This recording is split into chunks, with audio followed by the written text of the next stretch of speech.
በትግራይ አዲስ ጦርነት ተቀሰቀሰ። የነዳጅ ሽያጭ በወረዳዎች ታገደ። ትራምፕ ኢራንን በከባዱ አስጠነቀቁ። ሰበር ዜና፣ ጦርነቱ በይፋ ተጀመረ። የሰሜኑ ሰማይ ዳግም በባሩድ ጭስ እየተሸፈነ ነው። ሰላምን እንደ አማራጭ ያልወሰደውና ያለ ጦርነት መኖር የማይችለው የህወሓት ቡድን በአርገሌ በኩል መጠነ ሰፊ ውጊያ በመክፈት የኢትዮጵያን ሰላም ዳግም አደጋ ላይ ጥሎታል። የሀገር መከላከያ ሰራዊትም ለተሰነዘረበት ጥቃት ብርቱና የማያዳግም የአጸፋ ምላሽ እየሰጠ ይገኛል። ትግራይን ወጣት አልባ እናቶችንም የሀዘን ማቅለባሽ ያደረገው ግጭት ለምን አገረሸ? ከጀርባውስ እነማን አሉ? ዝርዝሩን በቀዳሚነት እናስደምጣችኋለን። በኢትዮጵያ የወረዳ ከተሞች የነዳጅ ሽያጭ በድንገት ታገደ። በመላ ሀገሪቱ የሚገኙ በሺዎች የሚቆጠሩ ማደያዎች ዝግ እንዲሆኑ ትዕዛዝ ተላልፏል። ባጃጆቹ ቆመዋል። ታክሲዎች ሙሉ በሙሉ ከስራ ውጭ ሆነዋል። መንግስት ኮንትሮባንድን ለመከላከል የወሰደው ቆርጦ መጣል ውሳኔ የዜጎችን የዕለት ተዕለት እንቅስቃሴ ሽባ አድርጓል። ህዝቡ ለከፍተኛ እንግልት፣ ኢኮኖሚም ለከፍ አደጋ ተጋልጧል። ሙሉ መረጃውን ይዘን ቀርበናል። ከውጭ ዜና አሁን በደረሰን ሰበር መረጃ የአሜሪካና የኢራን የተኩስ አቁም ሊያበቃ ጥቂት ደቂቃዎች ሲቀሩት ዶናልድ ትራምፕ ያልተጠበቀ እርምጃ ወስደዋል። ምክትላቸው ጄዲ ቫንስ ወደ ፓኪስታን ሊያደርጉት የነበረው ጉዞ በድንገት ተሰርዟል። በሆርሙዝ ወሽመጥ ላይ የተጣለው እገዳስ ለምን እንዲቀጥል ተወሰነ? ቴህራን ለዚህ ምን ምላሽ ይኖራት ይሆን? ዝርዝር ዘገባውን ይዘናል። አብራችሁን ቆዩ።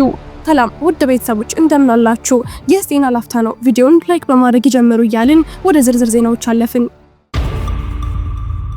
ሰበር ዜና፣ በአርገሌ በኩል ከፍተኛ ጦርነት ተቀሰቀሰ። የህወሓት ታጣቂዎችና የመከላከያ ሰራዊት እየተፋለሙ ነው። በሰሜን ኢትዮጵያ ለሁለት ዓመታት ሰፍኖ የነበረው አንጻራዊ ሰላም በከፍተኛ ሁኔታ አደጋ ላይ መውደቁን የሚጠቁሙ መረጃዎች ከስፍራው እየወጡ ይገኛሉ። ለሰላም እድል መስጠት የማይፈልገውና ያለ ጦርነት መኖር የማይችለው የህወሓት ቡድን በአርገሌ በኩል አዲስ የጦርነት ግንባር መክፈቱን የደረሱ መረጃዎች ያመለክታሉ።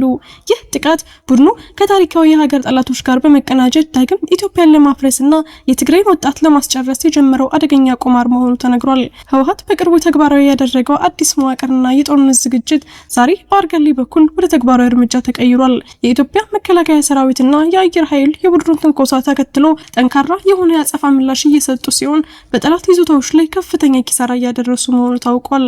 ይህ በእንዲህ እንዳለ በክልሉ አስተዳደር ውስጥ ያለው ከፍተኛ ክፍል ወደ አደባባይ ወጥቷል። የጠቅላይ ሚኒስትሩ አማካሪ አቶ ጌታቸው ረዳና ዶክተር ክንዳያ ገብረ ሕይወት የህወሓትን ድርጊት በጽኑ በመኮንን ላይ ናቸው። አመራሮቹ ቡድኑ የትግራይን ህዝብ ዳግም ወደ እልቂት እየማገደው መሆኑን በመግለጽ ህዝቡ ከዚህ ጦርነት ወዳድ ቡድን ነፃ እንዲወጣና ዘላቂ ሰላም እንዲሰፍን ጥሪ አቅርበዋል። የህወሓት አመራሮች የፕሪቶሪያውን የሰላም ስምምነት በይፋ ማፍረሳቸውንና የጊዜያዊ አስተዳደሩን ስልጣን እንደማይቀበሉ ደጋግሞ መግለጻቸው ለዛሬው ጦርነት መነሻ መሆኑን ተመልክቷል። በተለይም ቡድኑ በጦርነት እንደማይሸነፍ በታወቀበት በዚህ ወቅት የትግራይን ወጣት ዳግም ለሞት መዳረጉ በታሪክ ተጠያቂ እንደሚያደርገው ታዛቢዎች እየገለጹ ይገኛሉ። ከዚሁ ጋር ተያይዞ ተመራማሪ ብሌን ማሞ ኢትዮጵያስ ትግራይ ኤንድ ዘ ሪተርን ኦፍ ዴንጀረስ ኢሉዥንስ በሚል ርዕስ ባቀረበችው አዲስ የጥናት ግኝት ህወሓት ወደ አደገኛ የቅዠት ፖለቲካ እየተመለሰ መሆኑን አስጠንቅቃለች። ጥናቱ እንደሚያመለክተው ቡድኑ የፌዴራል መንግስቱ የሌተናል ጀነራል ታደሰ ወረደን የስልጣን ዘመንን ለማራዘም ያስተላለፈውን ውሳኔ ውድቅ ማድረጉና ወደ ቀድሞ አስተዳደር መዋቅር ለመመለስ መሞከሩ የሰላም ስምምነቱን መሰረት የሚንድ ተግባር ነው።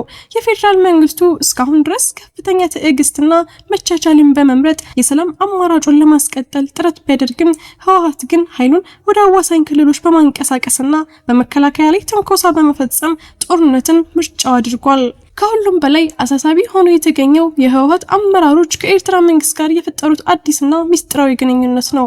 እንደ ጥናቱ ትንታኔ በኤርትራ በኩል የሚደረገው የወርቅና ሌሎች ውድ ሀብቶች ህገወጥ የኮንትሮባንድ ዝውውር ለቡድኑ አዲስ የገቢ ምንጭ ሆኖታል። ይህ ተግባር የሀገርን ኢኮኖሚ ከመጉዳት ባለፈ የፕሪቶሪያው ስምምነት የውጭ ኃይሎችን ጣልቃ ገብነት ለማስቀረት የያዘውን መርህ የሚጥስ ነው። ህወሓት ከኤርትራ ከሱዳንና ከግብጽ ጋር ሊኖረው የሚችለው ትስስር መላውን የአፍሪካ ቀንድ ወደ አላስፈላጊ የውክልና ጦርነት ሊያስገባው እንደሚችል ተመራማሪው አሳስበዋል። በአሁኑ ሰዓት መከላከያ ሰራዊቱ የተከፈተበትን ጥቃት ለመመከትና የሀገርን ሉዓላዊነት ለማስከበር በሙሉ ዝግጁነት ላይ የሚገኝ ሲሆን የጦርነቱ ቀጣይ ሂደት ግን መላው ቀጠና ስጋት ላይ ጥሎታል። እርሶም በዚህ መረጃ ላይ ያለዎትን ማንኛውም ሀሳብና አስተያየት በኮሜንት ሴክሽን ላይ እንዲያጋሩን እየጋበዝን አሁን በቀጥታ ወደ ቀጣዩ ዜና እንለፍ። በኢትዮጵያ የወረዳ ከተሞች የነዳጅ ሽያጭ ታገደ። የትራንስፖርት ዘርፉና የዜጎች የዕለት ተዕለት እንቅስቃሴ በከፍተኛ ሁኔታ ተመታ።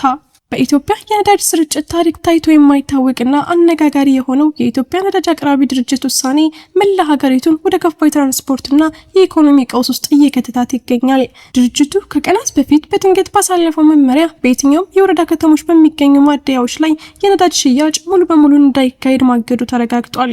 ይህ ውሳኔ የነዳጅ አቅርቦትን በዞንና በክልል ከተሞች ላይ ብቻ እንዲወሰን ማድረጉ በተለይም በታችኛው የህብረተሰብ ክፍል ላይ መብረቅ ሆኖ አርፏል።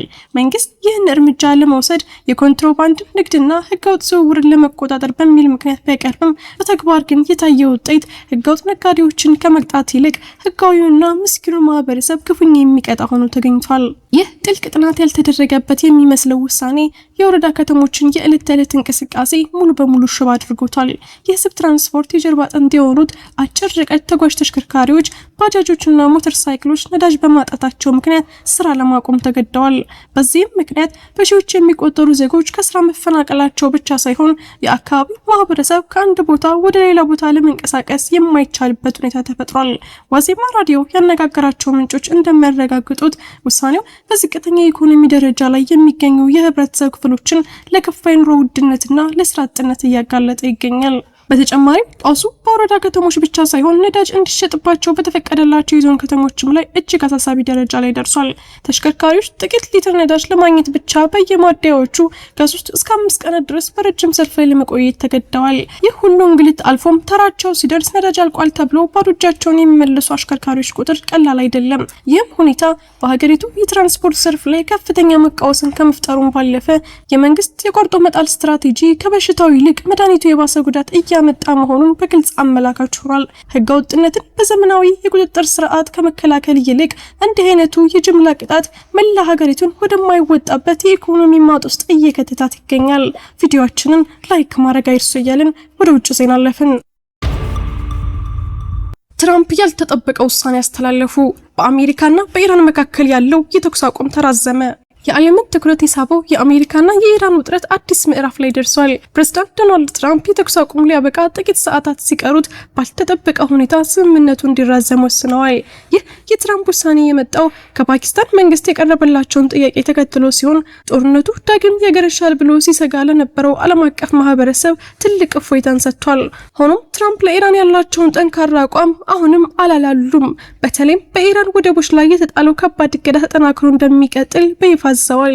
ትራምፕ በማህበራዊ ሚዲያ ገጻቸው ባሰፈሩት መልእክት ውሳኔውን ያስተላለፉት የፓኪስታን የጦር አዛዥና ጠቅላይ ሚኒስትር ባቀረቡት ጥብቅ ልመና መሆኑን ጠቅሰው የኢራን መንግስት በአሁኑ ሰዓት በከፍተኛ ሁኔታ እየተዳከመ ስለሆነ የቴህራን መሪዎች የተሻለ ምክር ሀሳብ ይዘው እስኪመጡ ድረስ እድል መስጠታቸውን ገልጸዋል። ይህ በእንዲህ እንዳለ የተኩስ አቁሙ መራዘሙን ተከትሎ የምክትል ፕሬዝዳንት ጄዲ ቫንስ ወደ ኢስላማባድ ሊያደርጉት የነበረው ጉዞ በድንገት መሰረዙን ዋይት ሀውስ አስታውቋል። በሌላ በኩል ኢራን የወደብ እገዳውን እንደ ጦርነት ተግባር ብትፈርጀውም የተባበሩት መንግስታት የኢራን ልዑክ የሆርሙዝ ወሽመጥ እገዳ ከተነሳ ንግግሩ ሊቀጥል እንደሚችል ፍንጭ ሰጥተዋል። ትራምፕ ግን ኢራን ተንበርክካ የድርድር ሀሳብ እስክታቀርብ ድረስ ባህር ኃይሉ ቁጥጥሩን እንዲቀጥል አዘዋል። ዓለም አሁንም በስጋት የሁለቱንም ሀገራት ቀጣይ እርምጃ እየተጠባበቀ ነው። ውድ የዜና ላፍታ ቤተሰቦች የሰዓቱ መረጃዎቻችን ያዳመጣችሁትን ይመስል ነበር። ስለተከታተላችሁን እያመሰገንን ቻናላችንን ሰብስክራይብ በማድረግ ቤተሰብ እንድትሆኑ እየጋበዝን በዚሁ ተሰናበትን። ጤና ይስጥልን።